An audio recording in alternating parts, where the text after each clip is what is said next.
नमस्कार मित्रांनो, तर आज दिवस 5वा. तर नेहमीप्रमाणे आजच्या दिवसाची सुरुवात बाप्पाच्या पूजेने झाली. त्यानंतर दुपारी मम्मीने स्वादिष्ट पुरणपोळीचा नैवेद्य बाप्पासाठी बनवला.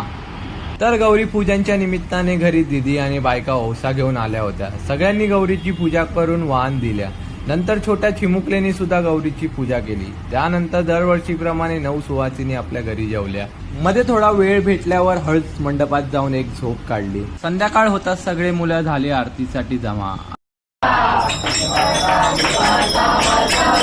होताच झाली प्रसादाची वेळ. आजचा प्रसाद म्हणजे स्वादिष्ट असा पिझ्झा, दाबेली, आईस्क्रीम आणि फ्रुटी. गौरी पूजन असल्या कारणाने सगळ्या बायका रात्री फुगडेच्या कार्यक्रमासाठी जमल्या.